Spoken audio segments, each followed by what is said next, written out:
거기다 난데없이 한때 아내의 선배 언니였던 장모님께 연락이 와서 제게 속사포로 말을 해주더라고요. 연경이랑 요새 별일 없어요? 내가 왜 연락을 했냐면은 조심스럽긴 한데 윤서방도 알 건 알아야 할 것 같아서요.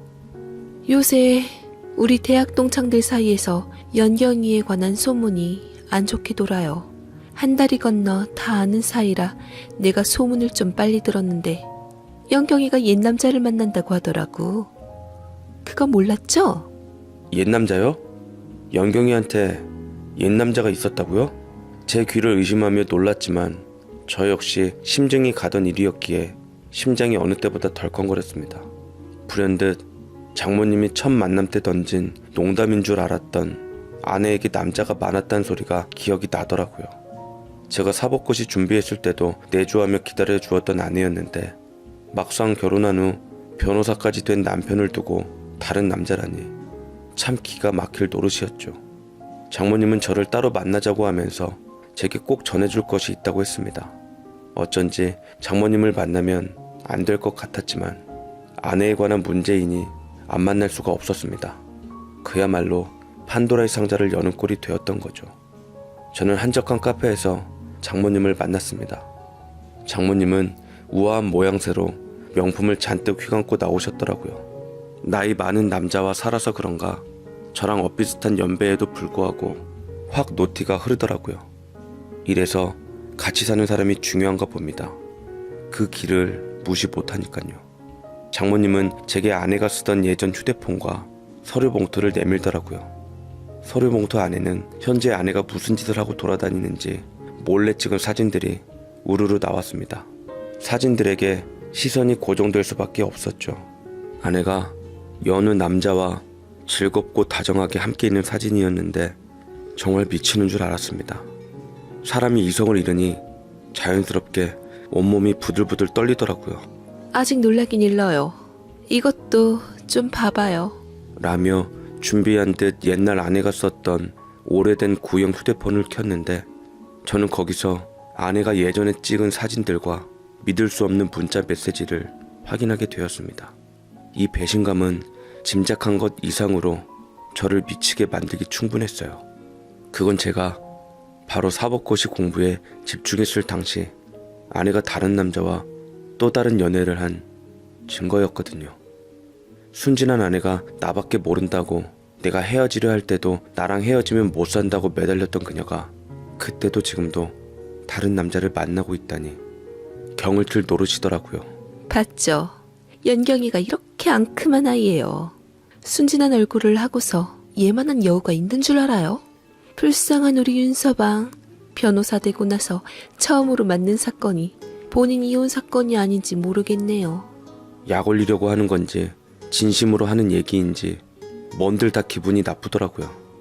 저는 아내에게 연락을 했지만 여전히 제 전화는 받질 않았습니다. 이를 본 장모님께서는 아내에 관한 불륜 증거 사진을 빌미로 제게 제안을 하시더라고요. 그동안 모았던 연경이에 대한 증거 사진을 내어줄 테니 나도 부탁 좀 하나 할게요. 나 당신 장인이랑 도저히 더 이상은 같이 못 살 것 같아서 말인데 이혼 소송하면 제 변호사 좀 대줄래요? 내가 그동안 연경이 아빠랑 살면서 돈 많은 것 빼고는 얼마나 환장할 일이 많았는지 다 일러줄게요. 라며 콧잔등이 시뻘개지는데 장모님은 그때부터 창피한 거 부끄러운 거 전혀 생각하지 않고 정말 변호사한테 상담하듯 거리낌 없이 얘기를 털어놓았습니다. 가난하게 살아 힘들게 공부했던지라 솔직히 돈 맛을 보고 싶어 연경이 아빠랑 결혼한 건 사실이지만 이토록 사시사철 바람기가 풍부할 줄은 몰랐죠. 사실은 결혼한 후 1년 후부터 허구한 날 바람을 피고 심지어 결혼한 지 3년쯤부터는 아예 살림을 차리는 여자들까지 생긴 거 있죠.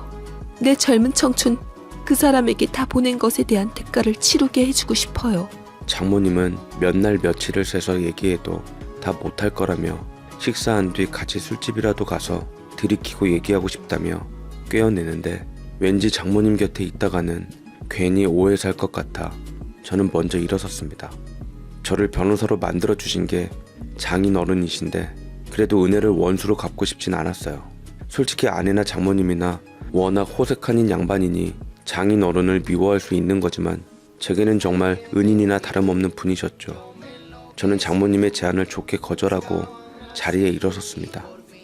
제가 제안을 거절했지만 장모님은 아내의 불륜 증거들을 제게 순순히 넘기더라고요. 제게 도움이 될 수 있으면 좋겠다고요. 증거 사진을 볼수록 저는 감정이 올라왔고 그날 밤 집에 들어온 아내에게 증거를 내밀자 되려 아내는 그 증거들을 보면서도 올 것이 왔다는 듯 눈 하나 깜짝하지 않았습니다. 딱 당신 수준에 맞게 증거도 확보했겠다. 원한다면 이혼해줄게. 나 그 사람하고 오래된 사이야. 당신 고시 공부하고 있을 때 그 사람이랑 만났던 것도 사실이었고 당신에게 실망해서 사이 틀어졌을 때도 그 사람이 곁에서 내게 큰 힘이 돼줬어. 그 사람을 다시 만나면서 내가 그 사람을 얼마나 존경하고 사랑했는지 알게 됐고 만약 애시당초 그 사람이 유부남만 아니었어도 나는 그 남자와 결혼했을 거야. 이렇게 된 게 차라리 잘 됐다고 보네. 아주 미쳤구나. 바람핀 당사자가 어떻게 이렇게 뻔뻔스럽냐? 그 남자 유부남이라면서 나랑 이혼한다 한들 이루어질 수 있는 것도 아닌데 정말로 끝내도 되겠어? 나 이제 변호사고 넌 변호사 사모님으로서 이제 꽃길 걸을 날만 남았는데 그래도 후회하지 않겠냐고. 아니, 어차피 그 남자 잊으려고 당신이랑 결혼한 건데 그 남자를 잊지 못할 바에는 차라리 이혼하는 게 나아. 그래도 둘 다 불륜인 것보다는 한쪽만 불륜인 게 낫잖아? 당신도 내 아버지 덕 똑똑히 봤으니 너무 억울해하지 마. 라고 제게 당당하게 불륜을 고백하는데 눈 똑바로 뜨고 되바라지게 얘기를 하니 문제를 제기한 쪽이 말문이 막히더라고요. 아내는 그동안 준비한 것처럼 보이는 이혼 서류를 기다렸다는 듯 내밀고는 짐을 싸들고 나가버렸습니다. 순종적인 아내가 나만을 사랑할 줄 알았던 아내가 이렇게 나오니 내가 어떻게 해야 할지 모르겠더라고요. 제가 아내를 진심으로 사랑했던 건지 생각보다 후폭풍은 컸습니다. 뭐를 해도 손에 잡히지 않고 배신당한 남자로서의 자존심과 그녀를 사랑하는 마음이 짓밟혀 가만히 있어도 우라통에 쓰라렸어요. 이걸로 인해 정신과 치료까지 받게 되니 제 정신적 고통이 얼마나 큰지 아마 짐작하실 겁니다. 당장 이혼 서류를 제출하는 게 맞았지만 아내에 대한 미련 때문인지 쉽지 않았습니다. 제가 피폐해지고 망가져 갈 때쯤 아내의 치부를 제보한 장모님께서 제게 언젠가부터 찾아오기 시작하더라고요. 제게 정신 차리라며 식사를 만들어 챙겨주기도 하고 곁에서 말동무가 되어주기도 하고 과부 마음 호라비가 안다고 배우자가 바람핀 그 심정 누구보다 잘 안다며 역시 그 아버지의 그 딸이라고 아내를 헐뜯으면서 제 편을 들어주고는 아내에게 상처받은 틈을 파고들었습니다. 너무 힘들고 괴로운 나머지 몇 번이나 장모님에게 정신적으로 의지할 뻔했지만 또 절 여태 공부시켜주고 도와주신 장인 어른의 얼굴을 떠올리면 결코 해선 안 될 짓을 하면 돌이킬 수가 없을 것 같았습니다. 그맘때쯤 하늘의 도우심으로 저는 몇 군데 로펌에서 취업 합격 소식을 듣게 되었고 이대로 무너지면 안 되겠다고 생각이 들어서 다시 정신 차리고 몸을 일으키기로 했습니다. 다행인 거는 로펌에 입사를 한 후 초임 변호사가 할 일들이 태산 이상으로 높아 정신이 없어 제 신세를 비관할 여유조차 없었던 것이었어요. 차라리 일이 바쁘게 돌아가니 그나마 괴로움에서 벗어나며 숨통이 트이더라고요. 저는 마음을 정리한 뒤 아내에게 그래도 살았던 세월의 정을 봐서라도 법원 가서 제대로 끝내자라고 말을 했고 아내 역시 제 다잡은 모습을 보며 그러겠노라고 말한 후 우리는 가정법원에 가서 깔끔하게 합의 이혼을 했습니다. 이혼했다는 소식을 반긴 사람은 단 한 사람, 장모님이셨어요. 장모님 역시 그 무렵 장인어른과 수십억대 위자료가 걸려있는 이혼 소송을 하며 진흙탕 싸움을 하고 계시더라고요. 하며 제게 수시로 연락을 하고선 자신의 감정을 호소하기에 이르렀습니다. 당신이 내게 이러면 안 되는 거 아니에요? 누구 덕에 이혼을 수월하게 했는데 당신 곁에서 내가 얼마나 힘이 돼주고 위로해줬는데 나한테 어떻게 그래요? 내 감정 이미 당신도 다 알잖아요. 나 외롭고 무서워요. 나 이혼할 때까지 당신에게 많은 거 안 바랄 테니까 그냥 있어주면 안 돼요? 라며 시도 때도 없이 제게 연락했고 저희 집을 불쑥 찾아오며 앞에서 절 기다리고는 했는데 사람들 이목을 중시한 제게 치명적이었어요. 확실하게 선을 긋고는 했지만 무서울 정도로 끈질기더라고요. 장인어른도 대강 눈치를 채셨는지 그 무렵 장인의 사업이 위기를 맞고 건강이 악화될 지경에 장인께서는 병상에서 저를 부르시면서 믿지 못할 말씀을 제게 쏟아내셨습니다. 정말 상상도 못할 섬뜩한 진실이었어요. 내가 마음이 약해졌는지 오늘을 늘 마지막이라고 생각하고 살고 있어. 유언이라 생각하고 자네도 그냥 듣게. 사실 작년쯤에 사업이 어려워지고 내가 몸이 아프기 시작하면서 아내가 돌변을 했네.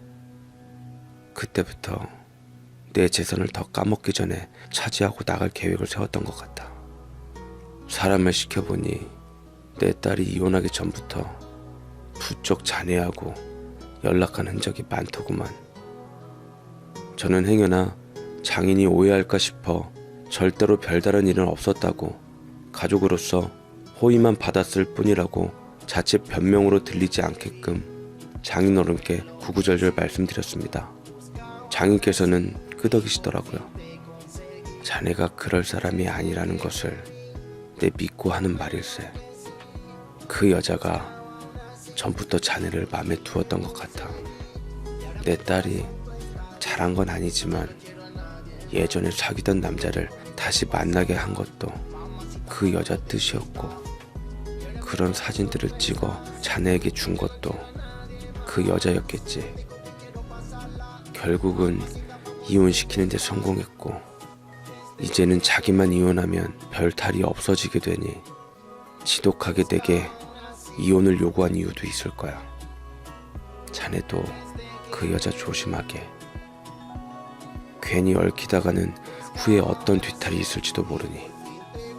라며 장인은 제게 경고를 해주셨고 저는 그동안 일들에 대한 실체를 알게 되니 소름이 돋더라고요. 그날부터 저는 장모님에 대한 연락이나 모든 건 다 차단으로 돌리고 최대한 피해 다녔습니다. 나와 연관이 될수록 현재 이혼 소송 중에 불리할 거라며 법률 지식으로 요목조목 설명하며 철벽남의 진술을 제대로 보여주었더니만 장모님은 제게 정이 떨어졌는지 미련 같지 않고 더 이상 제게 연락하지 않더라고요. 겨우 장모님의 올가미에서 빠져나온 후 저는 가끔씩 장인을 찾아뵙는 것만 빼고는 그 집안과 연을 만들지 않았습니다. 제가 장인을 찾아뵈었던 건 그래도 은혜를 잊지 않음이었고 장인어른이 그런 제게 고마워하는 진심을 알았기 때문입니다. 아내가 만났던 남자가 아닌 다른 누군가와 재혼했다는 소식을 들었을 때 돼서야 장인어른과의 연락도 거의 없게 되었습니다. 찰리 채플린이 그랬죠. 인생은 가까이서 보면 비극, 멀리서 보면 희극이라고. 그 말처럼 제 인생은 비극일까요? 희극일까요? 말도 안 되는 일들에 휘말리고 겪는 도중에 저는 탄탄한 사람이 되었지만 가끔 잃은 것들에 대한 슬픔이 찾아오기도 합니다. 어쨌거나 제 꿈 하나는 확실히 이룬 건 사실이니 그것만 믿고 의지하며 살아가야겠죠.